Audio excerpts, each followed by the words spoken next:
आज आपके लिए एक सनसनीखेज और जबरदस्त कहानी लाया हूँ। कहानी के आगाज में हम एक लड़की और लड़के को पहाड़ पे चढ़ते देखते हैं। इस लड़के का नाम डैन है, जबकि लड़की का बैकी होता है। चढ़ाई के दौरान ये दोनों एक दूसरे का ख्याल भी रखते हैं, क्योंकि ये दोनों हस्बैंड और वाइफ होते हैं। इन दोनों के ऊपर वाली साइड पर हम एक और लड़की को भी देखते हैं, जो इनकी टीम का हिस्सा होती है, और इस लड़की का नाम है हंटर। बैकी हंटर से कहती है कि ध्यान से चढ़ना, क्योंकि चट्टानें टूट रही हैं। डैन चढ़ाई के वक्त जब एक होल में हुक लगाने लगता है तो अंदर से एक परिंदा निकलता है, जिसे डैन डर जाता है और इसके हाथ पकड़ से छूट जाते हैं। मगर वो अभी भी रस्सी के साथ लटक रहा होता है, क्योंकि रस्सी की हुक ऊपर वाले होल में फंसी होती है। बैकी पूरी तरह से परेशान हो जाती है, जबकि हंटर भी डैन की मदद करना चाहती है, मगर वो इन दोनों की पहुंच से दूर होता है। डैन बैकी से कहता है कि मुझे ढील चाहिए और तुम्हें अनक्लिप करके थोड़ा नीचे आना होगा। डैन जैसे ही चट्टान को पकड़ने की कोशिश करता है तो वो रस्सी की हुक निकल जाती है और डैन गिर जाता है। इस हादसे को 51 हफ्ते बीत चुके होते हैं, मगर डैन की बीवी बैकी अभी तक उस हादसे से बाहर नहीं आती। वो शराब पीती है और डैन की आवाज को मैसेज में सुनती रहती है। बैकी जब बार से बाहर निकलती है तो उसके डैड सामने खड़े होते हैं। बैकी अपने डैड से कहती है कि आप मेरा पीछा क्यों कर रहे हैं। बैकी के डैड उसे समझाते हैं कि तुम्हें इस हादसे से बाहर निकलना होगा और इसका सामना करना होगा, मगर बैकी अपने डैड की किसी बात पर भी ध्यान दिए बगैर यहाँ से चली जाती है। बैकी घर जाकर डैन का फिर नंबर मिलाती है, मगर वो पहले से ही ऑफ होता है। बैकी घर आकर भी शराब पीती है। वो एक साथ बहुत सी गोलियां खाने वाली होती है तो कोई डोर रिंग करता है। जब वो डोर खोलती है तो उसके सामने उसकी फ्रेंड हंटर होती है।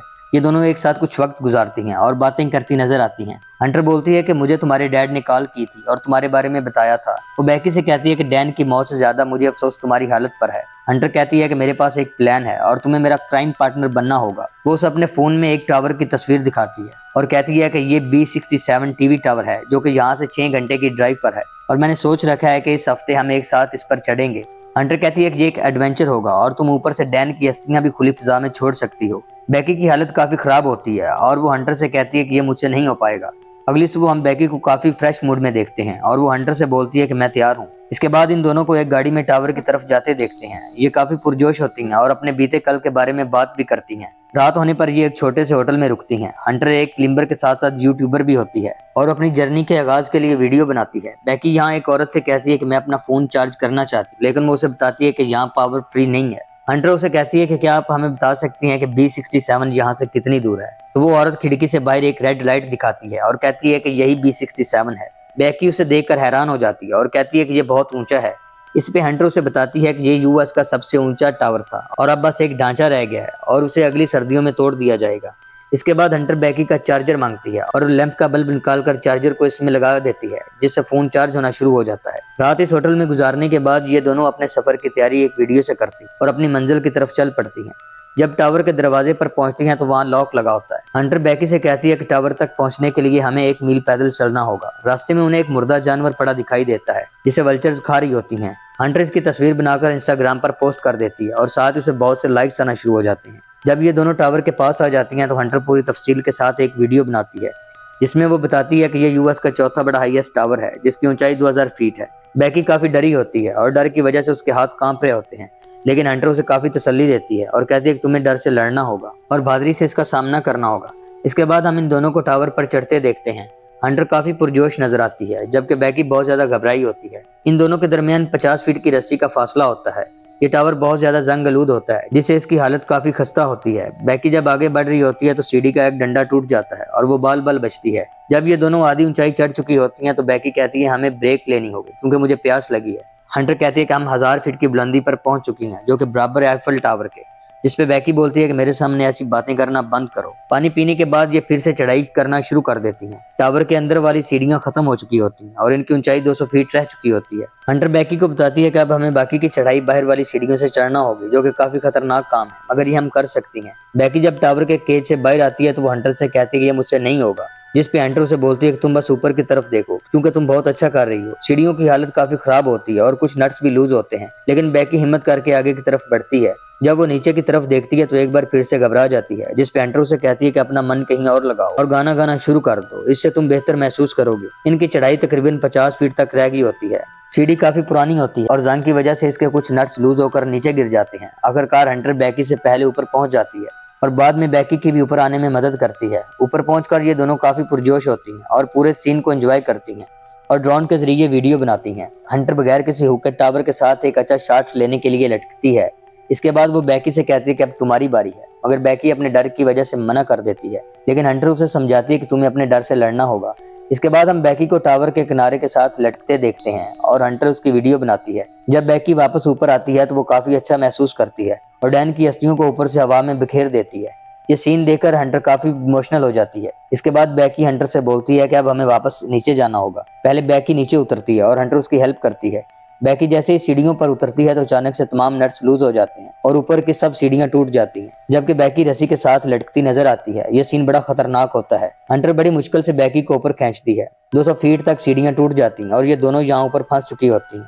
इनके फोन में सिग्नल्स भी नहीं आ रहे होते। ये दोनों काफी परेशान हो जाती हैं। इन्हें ऊपर एक बॉक्स में एक दूरबीन और एक फ्लेयर गन मिलती है, जबकि इनका बैग भी 200 फीट नीचे डिश सिग्नल पर गिरा होता है, जिसमें इनके खाने पीने का सामान भी रखा होता है। बैकी की एक टांग जख्मी हो चुकी होती है, जिस पे हंटर कस के कपड़ा बांध देती है। इन दोनों के पास इंतजार के सिवा कुछ नहीं होता, लेकिन हंटर अभी भी काफी पुरजोश होती है और वो यूट्यूब के लिए वीडियो बनाती है।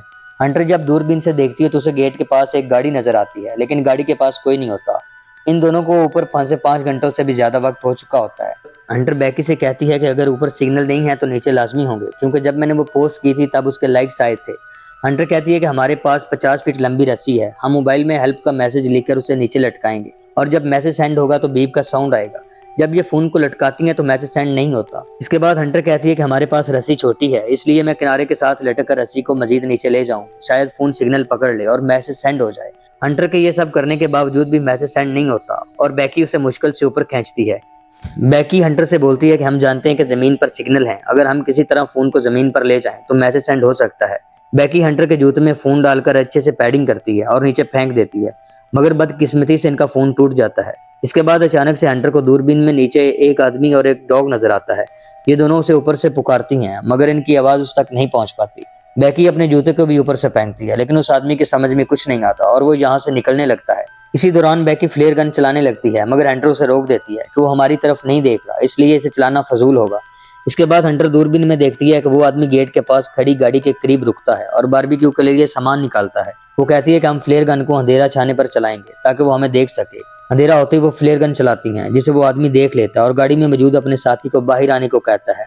हंटर अपने फोन की टॉर्च ऑन करके फोन को लहराती है और इन आदमियों के पास भी दूरबीन होती है। वो इन दोनों को देख लेते हैं।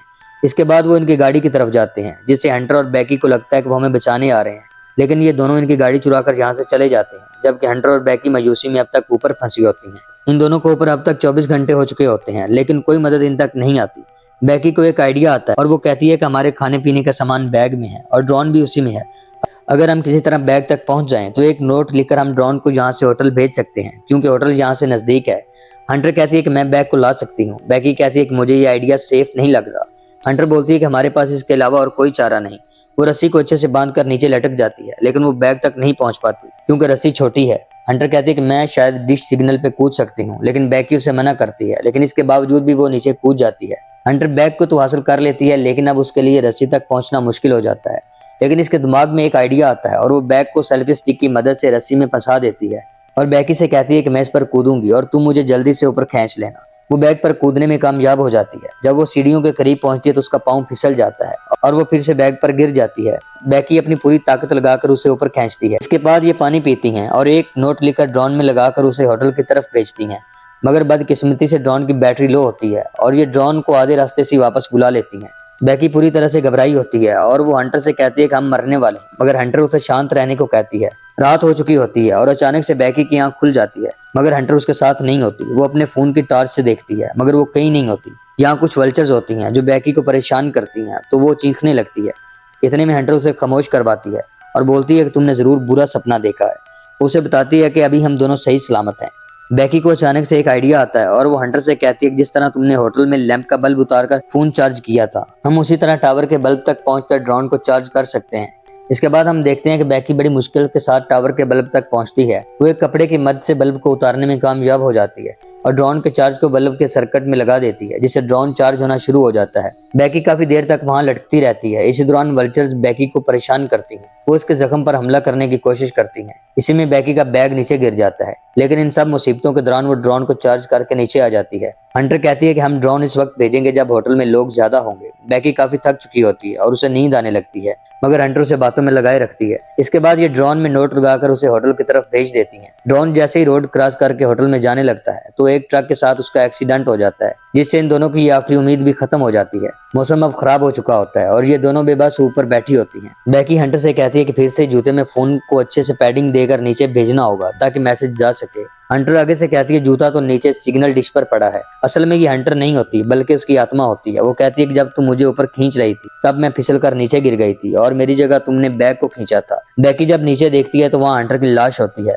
वो टावर पर अब अकेली होती है और बहुत ज्यादा परेशान हो जाती है। उसे कुछ समझ नहीं आता कि वो अब क्या करे। बेकी ये रात अकेले ही टावर पर गुजारती है। वो अपने डैड के लिए एक वीडियो बनाती है जिसमें वो कहती है कि आप हर चीज के बारे में ठीक थे जबकि मैं गलत थी। दूसरी तरफ हम बेकी के डैड को देखते हैं जो उसे तलाश कर रहे होते हैं और उसे मैसेज करते हैं कि तुम जब वापस आओ तो मुझे कॉल करना। इसके बाद सीन बदलता है और हम फिर से बेकी को टावर पर अकेले नींद में देखते हैं, जहाँ एक वल्चर आती है और बेकी की जख्म वाली टांग को नोचने लगती है, जिससे उसकी आंख खुल जाती है और वो वल्चर को पटक कर मारती है। वो ताकत के लिए वल्चर का कच्चा गोश्त खाती है। इसके बाद वो हिम्मत करती है और रस्सी को मजबूती से बांध कर नीचे हंटर की लाश तक जाती है। वो उसके पाँव से जूता निकालती है और अपने डैड को मैसेज टाइप करके जूते में डाल देती है। बेकी जूते की पैडिंग करने के बाद जूते को हंटर की बॉडी के अंदर डालकर नीचे गिरा देती है। कुछ देर बाद हम एक गाड़ी को तेजी से टावर की तरफ आते देखते हैं। ये असल में बेकी के डैड होते हैं। वो हंटर की डेड बॉडी को बेकी समझकर रोने लगते हैं, लेकिन इसी दौरान पीछे से बेकी अपने डैड को आवाज लगाती है। इसके बाद ये दोनों एक दूसरे के गले लगते हैं और बहुत ज्यादा इमोशनल हो जाते हैं। फिर ये बाप बेटी अपने घर को लौट जाते हैं और इसी के साथ ये कहानी खत्म हो जाती है। अगर आपको आज की कहानी पसंद आई हो तो लाइक और सब्सक्राइब कर दीजिए।